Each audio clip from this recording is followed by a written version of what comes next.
আসসালামু আলাইকুম। আপনারা দেখছেন WNN বাংলা। আমি সাথে আছি নিগার দিল নাহার। দর্শক, আজকের এই বিশেষ অনুষ্ঠানে আপনাদের সবাইকে জানাই আন্তরিক শুভেচ্ছা।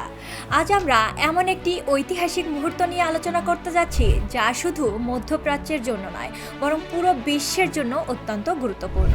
সাম্প্রতিক সময়ে যুক্তরাষ্ট্র এবং ইরানের মধ্যে যে উত্তেজনা তৈরি হয়েছিল তা ধীরে ধীরে একটি বড় সংঘাতে রূপ নিয়েছিল। পুরো বিশ্ব এই পরিস্থিতির জন্য কঠিন সময় পার করছিল। ঠিক এই সময়, সংকটময় সময়ে পাকিস্তান একটি সাহসী এবং কৌশলগত পদক্ষেপ নিয়ে সামনে আসে।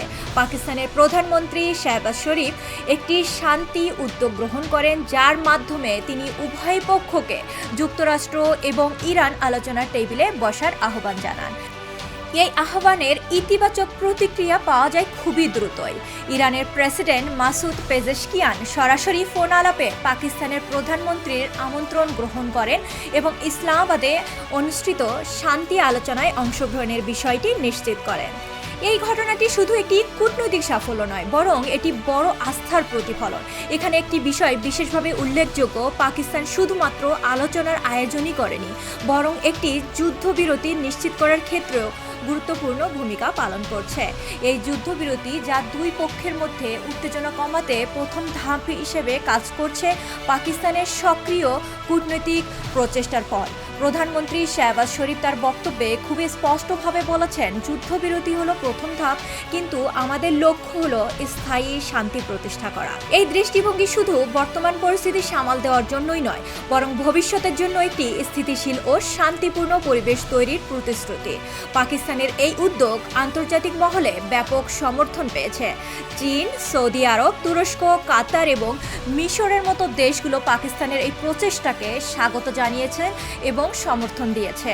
এটি প্রমাণ করে যে পাকিস্তান এখন একটি নির্ভরযোগ্য মধ্যস্থতাকারী হিসেবে বিশ্বে নিজেকে প্রতিষ্ঠিত করতে সক্ষম হয়েছে। এই পুরো প্রক্রিয়ার পাকিস্তানের রাজনৈতিক এবং সামরিক নেতৃত্বের মধ্যে যে সমন্বয় দেখা গেছে তা সত্যি প্রশংসনীয়। দীর্ঘ সময় ধরে কূটনৈতিক আলোচনা, রাত জেগে কাজ করা এবং প্রতিটি পদক্ষেপে সতর্কতা, এসবের মাধ্যমে এই পর্যায়ে পৌঁছানো সম্ভব হয়েছে। প্রধানমন্ত্রী নিজেই বলেছেন যে এই অভিজ্ঞতা তার দীর্ঘ রাজনৈতিক জীবনে এক অনন্য উদাহরণ। এটি শুধু একটি সাফল্য নয়, বরং ভবিষ্যতের জন্য একটি শিক্ষা, কিভাবে একটি দেশ আন্তর্জাতিক সংকটে ইতিবাচক ভূমিকা রাখতে পারে। বর্তমানে ইসলামাবাদে অনুষ্ঠিতব্য এই আলোচনার দিকে তাকিয়ে আছে পুরো বিশ্ব। যুক্তরাষ্ট্রের প্রতিনিধি দল আসবে কিনা তার ইতিবাচক সংকেত পাওয়া যাচ্ছে। অন্যদিকে ইরানের অংশগ্রহণ ইতিমধ্যে নিশ্চিত হওয়ার আলোচনার ভিত্তি অনেকটাই শক্ত হয়েছে। এই আলোচনার সফলতা শুধু একটি যুদ্ধ এড়ানোর বিষয় নয়, এটি হতে পারে একটি নতুন কূটনৈতিক অধ্যায়ের সূচনা, যেখানে সংলাপ এবং সহযোগিতার মাধ্যমে সমস্যার সমাধান করা হবে। আজকের এই মুহূর্তে আমরা বলতে পারি, পাকিস্তান শুধু একটি দেশ নয়, বরং একটি শান্তির দূত হিসেবে আবির্ভূত হয়েছে।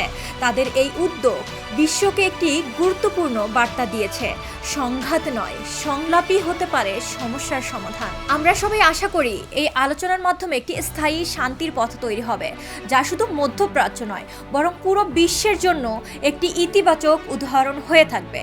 আজকের অনুষ্ঠানের শেষ প্রান্তে এসে একটি কথাই বলা যায়: যেখানে যুদ্ধের আশঙ্কা ছিল, সেখানে শান্তির আলো জ্বালানোর চেষ্টা করেছে পাকিস্তান। ধন্যবাদ সবাইকে আমাদের সঙ্গে থাকার জন্য। আল্লাহ হাফিজ।